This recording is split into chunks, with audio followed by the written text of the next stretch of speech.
Hi there, and welcome to Blame It on the Inverts. I'm Sean. It's time for scary season, and I can't think of a better place to kick it off than my forever home park, Knott's Berry Farm. Knott's was the very first theme park to hold a big-scale Halloween event back in 1973 called Knott's Scary Farm. Knott's Scary Farm has turned into one of the biggest and most well-known Halloween events out there. This year, it features 10 mazes, 5 scare zones, and of course, lots of rides and shows. Let's check it out. My first recommendation if you're hitting Scary Farm is to arrive early. This was the crowd 30 minutes before rope drop on a Thursday, but they always begin each evening with a ceremony featuring some of their most well-known characters. It's always fun to watch and helps set the vibe for the night. This year's opening features the conductor and Sarah Marshall before inviting you into the fog of Ghost Town. I have heard your screams. I have felt your fears. I have returned to the fog but near.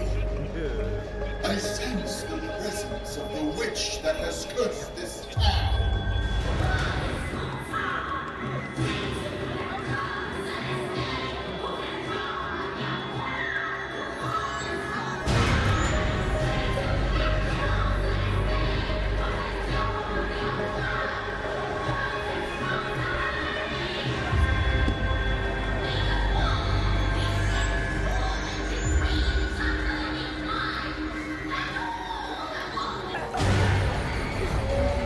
My second recommendation is to head to the back of the park at rope drop.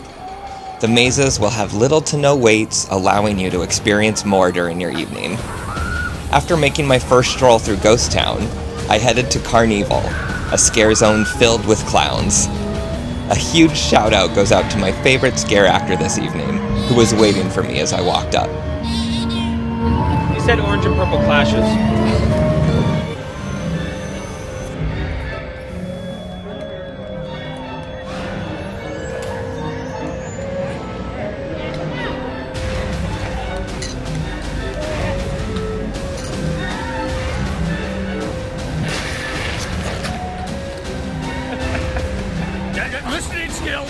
Listening skills, there's 2.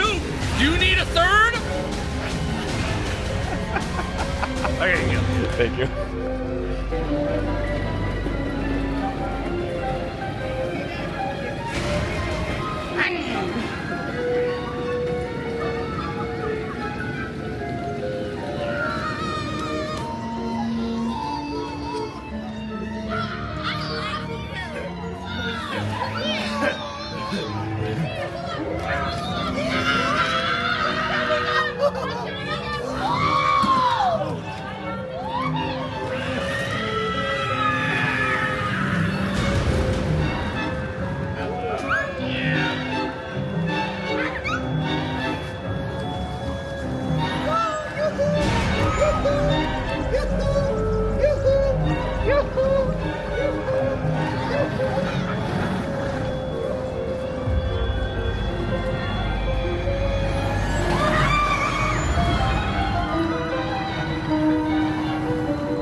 The first maze I hit was Mesmer, with a hypnosis and sideshow theme.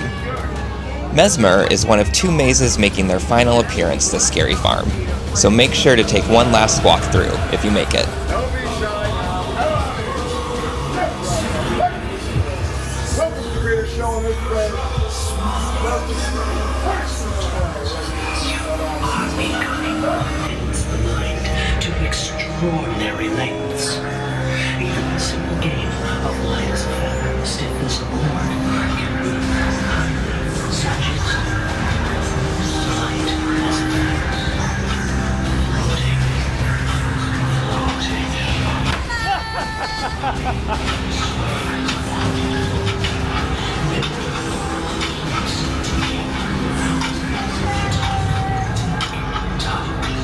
The ground shifts beneath your feet. Once down, left is right. Reality isn't real. Sway, sway.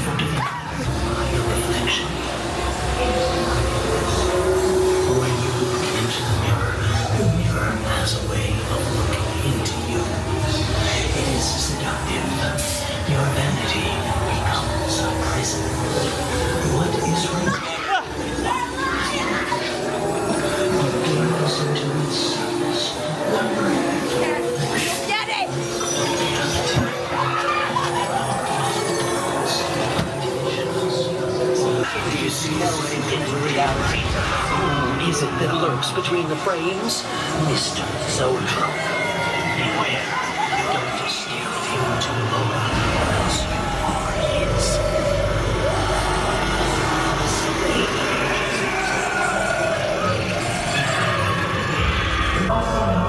Next up was Chilling Chambers. For the 50th anniversary celebration of Scary Farm, Knott's created a maze of some of the most beloved mazes of Scary Farm past, including one of my personal favorites, the Asylum. It also has tombstones of most of the past mazes at the end, for a fun nod to the history of Knott's Scary Farm.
Right outside of Chilling Chambers is another scare zone, the Gauntlet, featuring the king and queen as well as jesters, wizards, and peasants. And if you happen to time it right, sometimes you can catch a procession of scare actors, which is really fun to watch.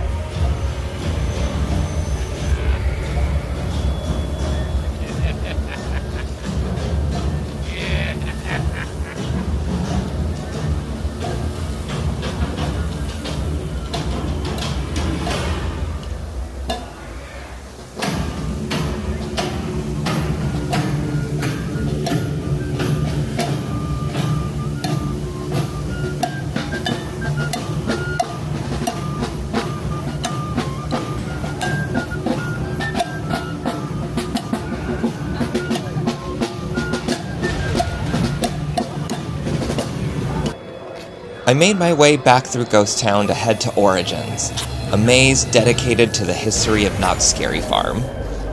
In Scary Farm's early days, they held a staged hanging of Sarah Marshall, who turned out to be a witch and would then terrorize the streets of Calico Ghost Town. Origins retells the story of Sarah Marshall and is another fantastic nod to the event's history.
Next to Origins is the second maze making its final appearance this year, the Grimmoire, where you experience terrors inspired by the mysterious book being read at the beginning.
The next scare zone I hit was the Goring 20s. Just like the Gauntlet's procession, the Goring 20s also has a special event.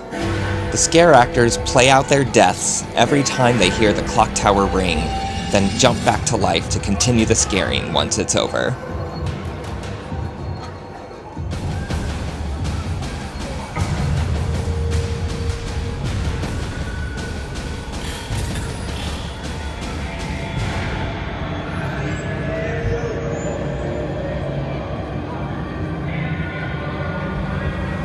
Room 13 is a maze located in the Goring 20s, themed to a 1920s hotel.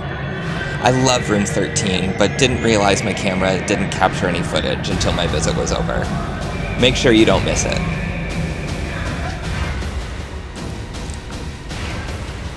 I was able to watch 2 of the shows this year. The first being Le Magnifique Carnival du Grotesque, with dancing and circus acts. This show has been at the Calico main stage for a few years now, and is always entertaining.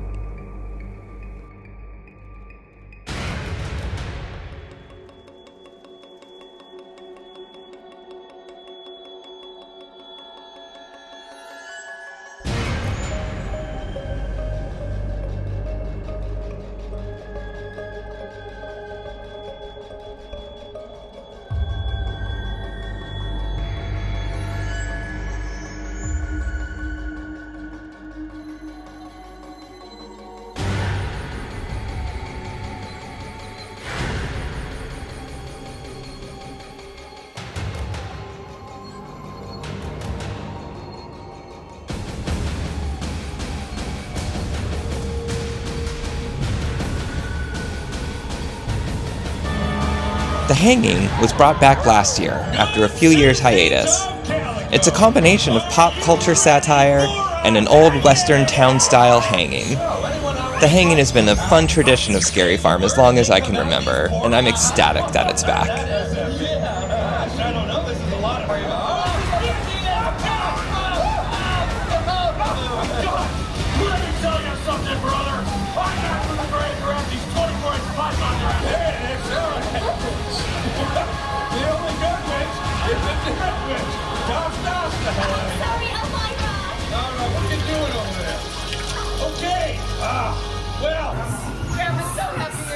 Next, it was time to hit the 4 mazes over by Ghost Rider, including this year's new mazes. But first, I headed to Widows, one of last year's new mazes featuring, you guessed it, Black Widows.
Last year's second new maze is also located in this area. 8 Fingers 9, the Boogeyman.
When this year's new mazes were announced, I became tremendously excited. Mary, the Haunting of Worth Home, is based on the old legend of Bloody Mary. Just don't say her name 3 times unless you want to encounter a special visitor.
The zoo takes place at an abandoned zoo where animal-human hybrid experiments have gone wrong.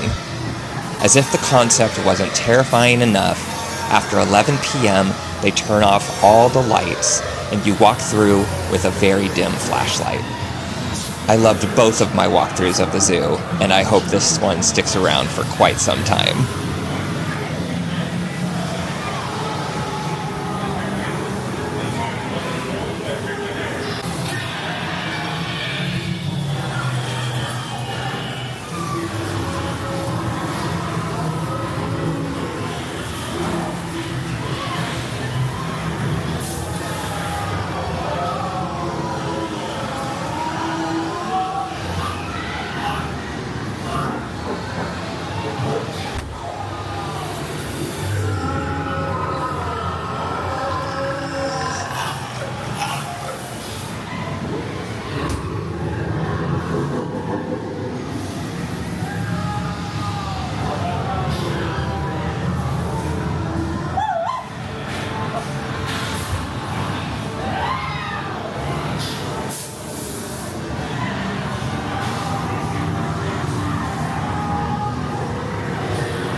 The last scare zone is Forsaken Lake, located just under Silver Bullet. This zone features monsters who've escaped from being trapped in their tombs in the lake, and is always a fun walkthrough on your way to one of the best inverts out there.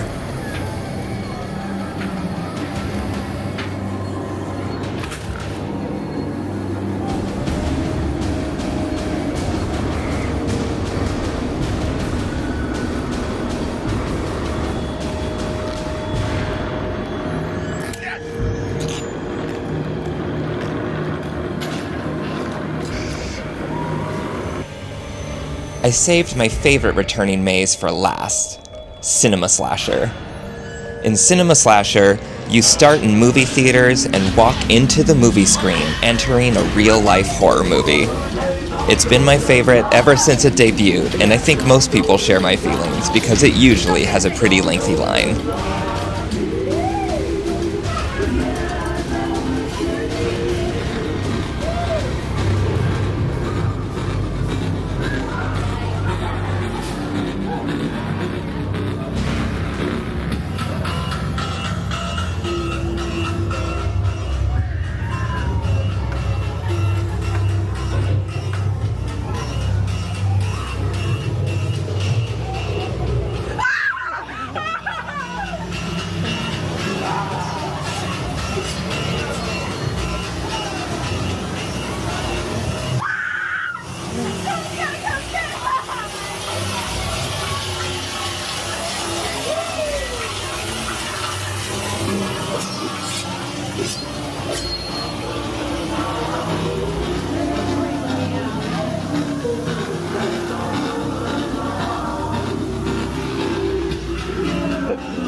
Every visit to Scary Farm, I get the Fright Lane wristband, since it's my only visit of the year. It also helps guarantee that I'll get at least one night ride on each of the big coasters, and Scary Farm rides on Ghost Rider are absolutely relentless.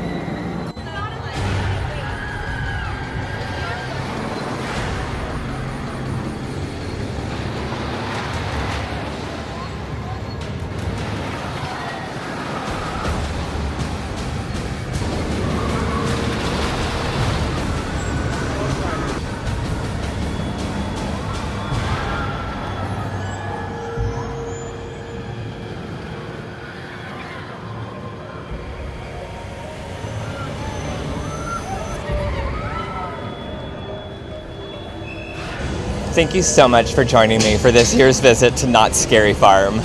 If you ever find yourself in the Southern California area, I can't recommend this event enough. I'll see you at another park soon.